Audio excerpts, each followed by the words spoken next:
Okay, everyone. Hey, this is Rasheeda. I'm coming to talk about, as you've seen the title, dating and courting, or we say courtship. So this was past Sunday evening's sermon that I'm not going to post because it was more like a study, and we had a little bit of preaching, teaching at the end. Hold on, Pepper. I'm sorry, trying to get my cat off my lap because he is just overly spoiled. So you might see him in the window. If my neighbor walks by, I'll turn my camera to my TV. Because sometimes he just randomly walks by and speaks, but I make sure that I'm cordial. So, anywho, this is about dating and courtship. So, I'm gonna talk about my little complaint, and then I'm gonna look at the positive, so I can get the complaint out the way, and my crybaby crocodile tears out the way, and then go into, what's positive of this, and what this is. So, as a young adult, as a kid, I was never taught about dating. All I knew is that, don't fall for the stupid mess, and don't just, everything that glitters isn't gold. Those little old sayings you hear from your elders and things like that. But I never remember having a sit down completely, because our sit downs were more like, you're not dating until you're grown. And so I, not just took that literally, but I took it as my own kind of thing. It was my choice not to date until I was 18. And even still then, I had tons of bumps in the road, and I still do now. As you see, you're seeing at my window, because during the week when I tape, I just want to let y'all know, y'all can't look at my face or my hair, because I'm usually a mess. But I wanted to get on here and say something about this before I forget, and then I'll come with more videos a little more frequently after this. But anywho, so yeah, I was never had a sit down talk officially. I just knew that, you had to be respectful of your body, because your body is a temple. You shouldn't be out there just laying it up with anybody. So I was given the basics. But as far as how a man is supposed to approach you, and that you shouldn't be chasing dudes or looking for anybody, I didn't have that particular lesson. And I didn't have the lesson through God's will. So I didn't know anything on a spiritual level of how that's supposed to work. So going into my, now I won't say complaint, I should have took that back. It's not really a complaint. It's just me whining, and I'm trying not to kick against God's will. But sometimes you're like, but why, Lord, why? Which we shouldn't be asking him why, no way. It is what it is.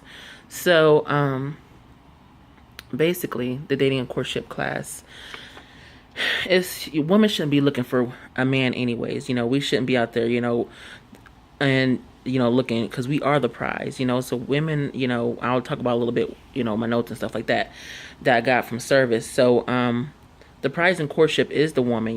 She is not to be chasing men, period. And if you read the book of Ruth, which I did in the Bible, it really explains a lot there.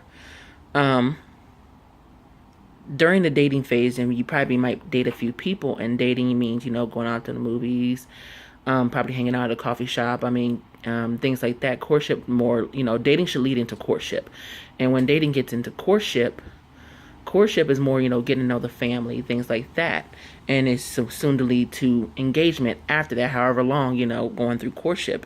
Now that you're exclusive in courtship, there should be limited acts of affection, and and it's because you need to get to know each other as friendship. You need to build a friendship versus being so affectionate, because they can lead into other things. And this is what I'm just, I'm paraphrasing what I learned Sunday evening, and just knowing that romance romance should be de-emphasized, and friendship should be a priority. And growing up, so where my little crybaby moment was, and this is just me sharing my personal story. This is not everybody that I know. It's just my own personal experience, because I had a weird childhood, okay? I started working when I was 13 and a half. So basically, going to school, taking care of my family, and working, I didn't have time to really make friends or socialize a lot. So I was never invited to any parties. And that means this is all going all through high school, middle school and high school. Never invited to any parties, never was approached by any guys. So I didn't have any male friends. I barely have female friends, okay? I barely have friends, period, if you want to put it that way. I was always a very old soul. So most times I was, because I was started working at such a young age, I had relationships with older adults. via my employment. So I have work friends, but I didn't have at home friends, people I would hang out with. Like I said, I was never invited to any parties. I never snuck out the house. Really never had the desire to.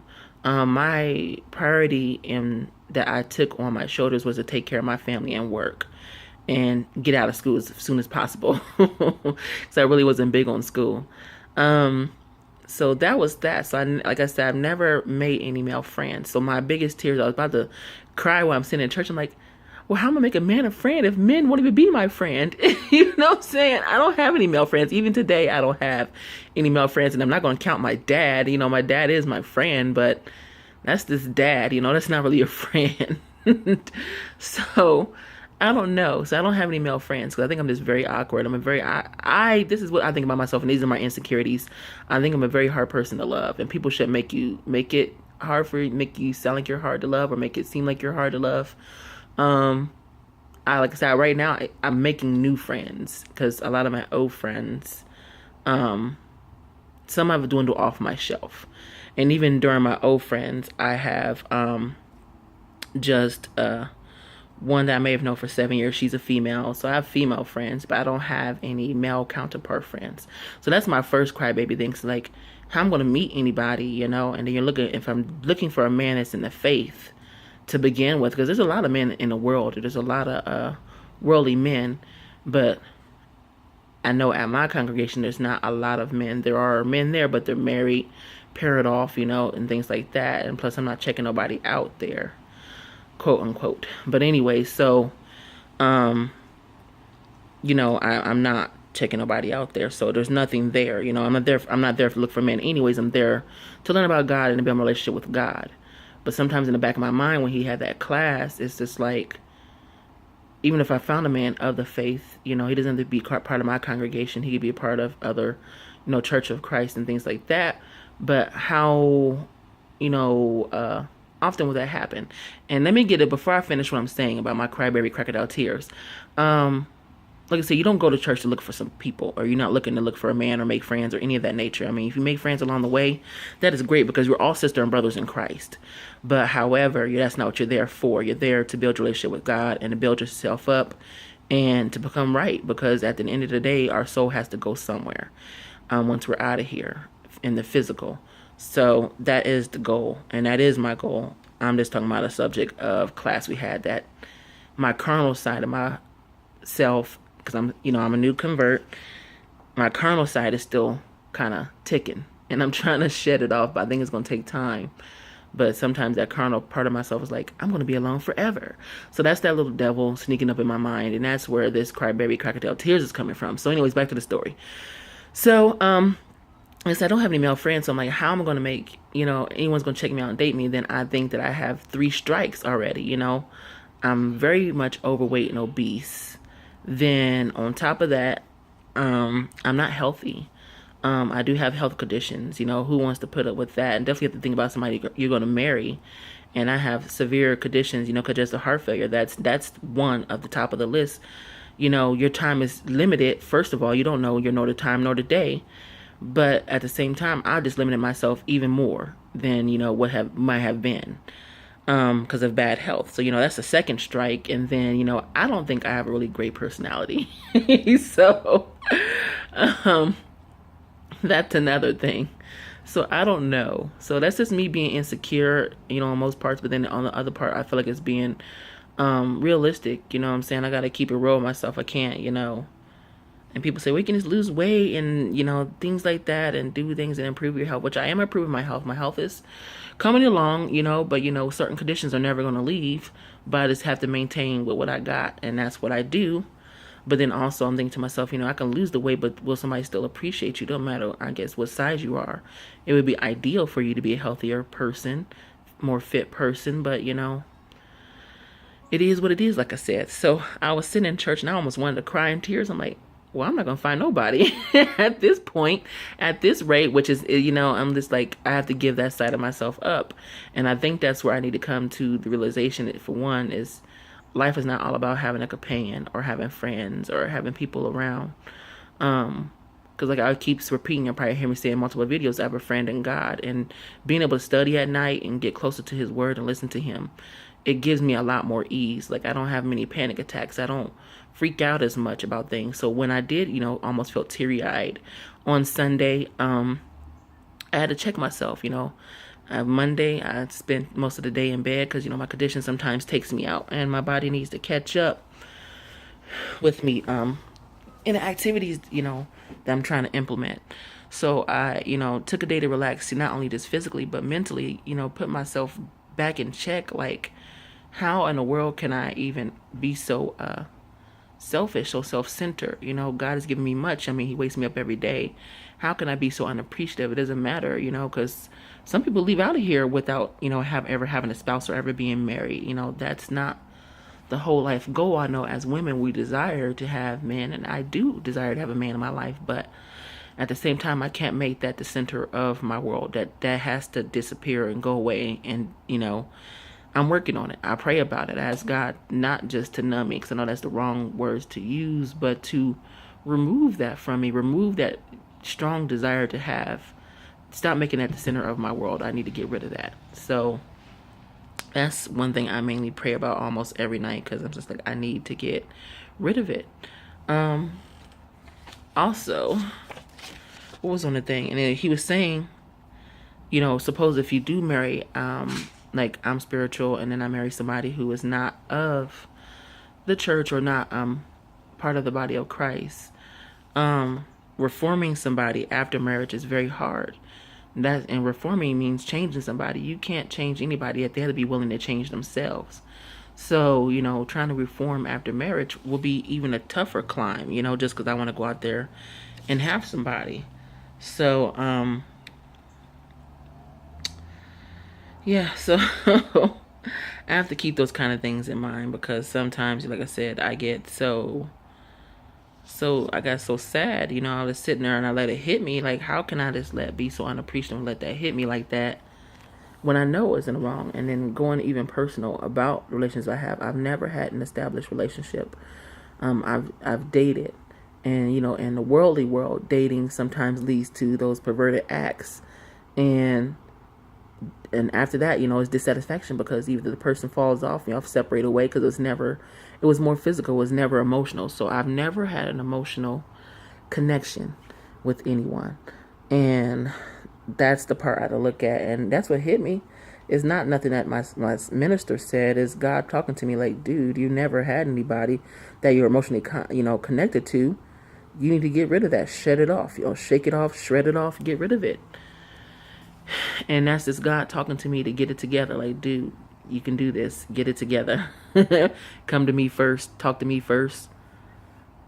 Trust in me. Have faith in me first. And everything else will fall into place.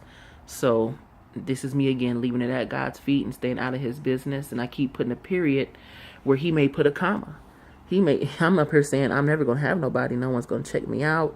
No one's going to be there for me emotionally. I'm not going to have, a man in my world whatsoever. I'm not going to have the picket white fence in the house with the kids. I don't know what God has planned for me. It may not be the picket house with the kids. It may be a trailer home with the husband. We're just satisfied with that.